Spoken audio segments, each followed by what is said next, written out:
Hey there everybody, James Lindsay here. You are listening to New Discourses Bullets, where I give you a short bullet point-like summary of a single topic relevant to woke Marxism that we all need to understand so we can stop this thing. And this is a heavy episode today. This one's important. This one's heavy. So, get ready to kind of sit back and absorb this one, mull it over, chew on it, think about it, share it. This is one of the deeper ones. I thought about doing a longer podcast about this. I thought about, and maybe I still will, writing an essay about this. I think this is a very important idea. And we are at a very dangerous time. A lot of people think Trump just won the 2024 election. Everything's great. We're on cloud nine. We're happy. And unfortunately, we have a hard choice in front of us. A lot of people... And you can see this split. There's a fracture line in the kind of anti-woke coalition. And we could talk about that in and of itself a lot. The fracture line that they're going to try to break the coalition, the Trump supporting, or even not even just Trump supporting, the anti-woke coalition. There's a deep fracture line. And that fracture line is basically drawn between, do we love freedom, or are we going to assert a particular vision of virtue on our society to try to get this recovery? And this is a real choice, but it's deeper than that too. It's not just which vision for the future do we want. Do we want to follow the path where we know who we are as Americans, if we're American, or if we're taking the American freedom model or liberty model as our standard? Do we want to follow that path, which means that we're going to have freedom, or do we want to take a different path, where that path is going to right the wrongs of the past several years or decades? Do we take some of both? Can we take some of both? These are hard questions. But the point here is that what we have is a situation where a very large portion of the population, maybe almost everyone who has been on this anti-woke side, a very large proportion of that population is really full of a lot of emotion. And I don't mean like the elation or the jubilee or the happiness or the relief that Trump won. I mean, they're pissed. They're pissed off. They've been afraid for years. They've been persecuted in some cases, like the J6 prisoners, for years. They have been, or seen, their countrymen bullied. They've seen bullying, they've seen abuse, they've seen lawfare, they've seen lies and manipulation and propaganda like they never believed was possible. They saw a government shut down all of our lives and try to force us to take experimental shots. They saw a government browbeat us over everything to do with that, destroying our livelihoods in many cases, stealing our freedom, and with almost no legal recourse, using that situation to manipulate the circumstances of a highly contentious election. I mean, we could go down the laundry list of things people are frustrated about. No matter what we seem to say or do for the last 4 years, the Democrats did what they wanted. They did not care what the American people wanted. They pushed their agenda. And if you're not American, it's worse. If you're Canadian, Australian, New Zealander, British, and you're European, and you're looking out at what your countries are doing, it's worse. There are some exceptions here and there, and of course those have caveats to them. I guess Argentina is something of an exception now. El Salvador is something of an exception now with an asterisk by it. Hungary's an exception now, again with an asterisk by it.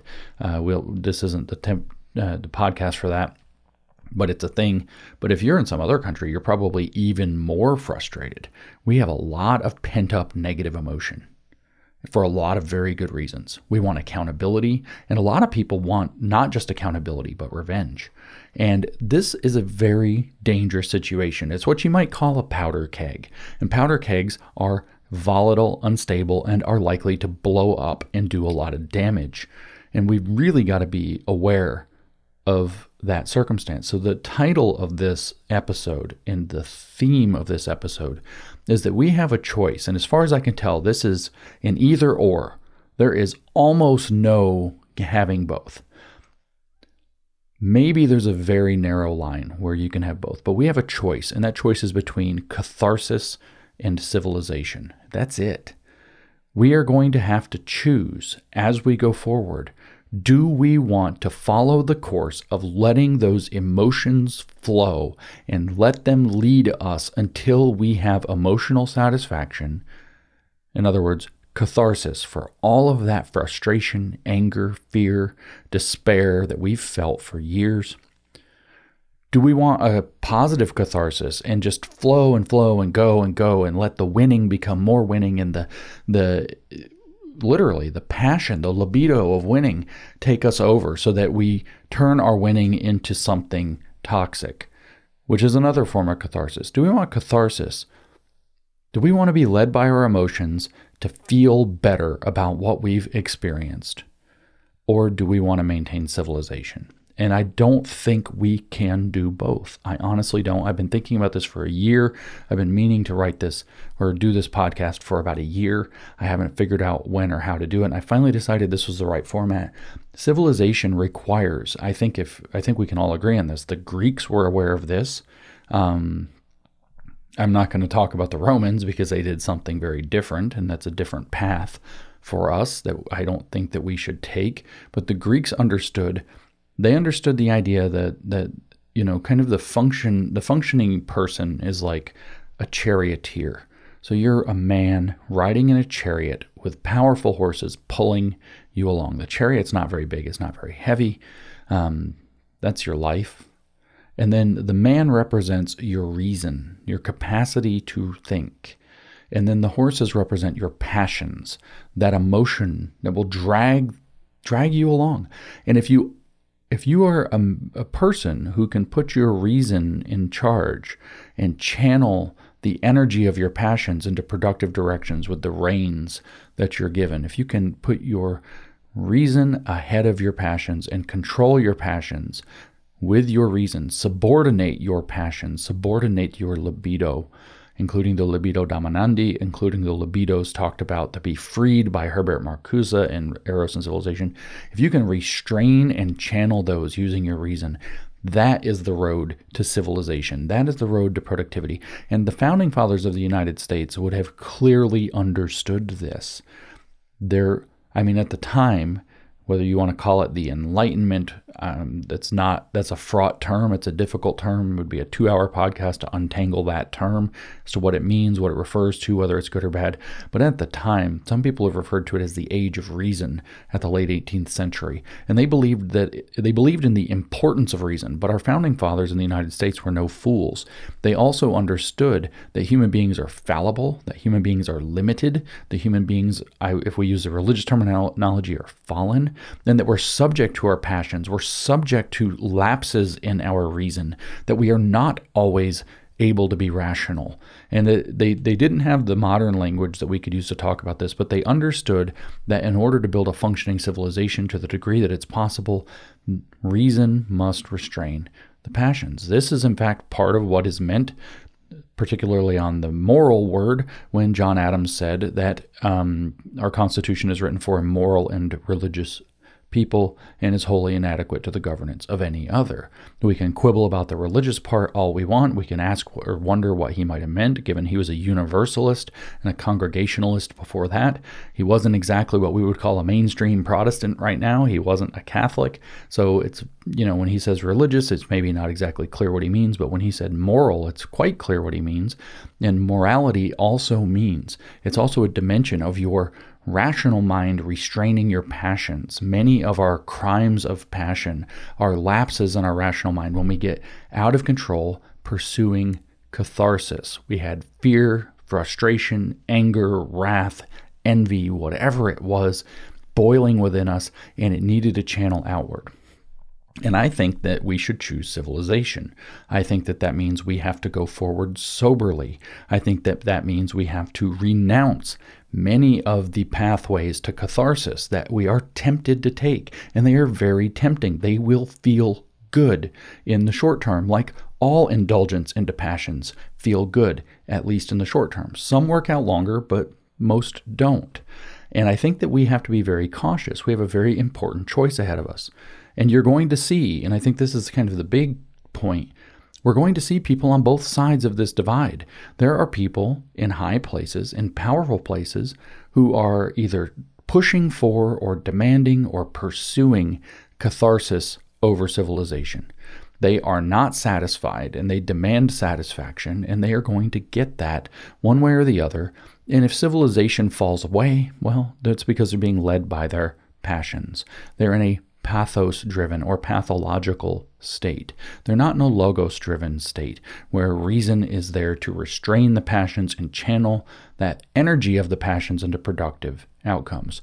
And there in that language, that ancient Greek language, you actually hear the recipe for dealing with this highly emotional state that is also productive of civilization. The reason must restrain and channel the passions. So you have this frustration. So we should use the energy that generates to demand justice, as ugly a business as that can be, to demand accountability, to follow through, to start building our society the way that it needs to be built in order to secure liberty for people, for the largest number of people, to live up to the promises of our Constitution, and to be very aware that there are a lot of emotional paths that are going to take us off. If you follow your emotions, sooner or later you're going to catch yourself and wonder how you got where you are. If you follow your reason, sometimes you get lost, but at least you know more or less where you are and how you got there, and you might be able to back up and make it go right. So I think that we need to choose civilization, and I think that means we need to be pro-social. We need to be building productive things. We do not need to be attempting more radicalism as an answer to radicalism. I don't think that that's going to work out. And we certainly need to restrain ourselves from the desires to crush our enemies, to destroy. I mean, these aren't exactly virtues associated with the Christian worldview. For example, if we're going to claim that this is a Christian circumstance that defines what made the West, crush your enemies, destroy, get revenge, none of that is profoundly Christian as far as I can tell. We've got to do something different, but we've also got to make this choice. I won't ramble, but I will tell you that I think this choice is one you need to start thinking about. You need to start mulling over, and you need to start asking yourself regularly as you encounter new information, as new campaigns come out, as people get swept up in things. Am I doing this as an emotional release, or am I doing it because it's the right thing to do? And if I'm doing it because of the emotional release, is there a way we can do it better? Should it be avoided? Should I think better? Should I find a more productive way to restrain and channel those emotions into something that actually helps us build and ground civilization, as opposed to something that might risk or destroy it in the fever? Think of the words that go with it, right? The fever of our passions, the madness of our passions, the madness of crowds, as it's sometimes called. So which one are you choosing? Are you choosing catharsis? Do you just want to feel better? Is it really all about your little girl emotions and your feelings? Is that who you are? Or are you a grown adult who understands that reason must restrain and channel the passions into productivity if we are going to have a thriving, healthy society?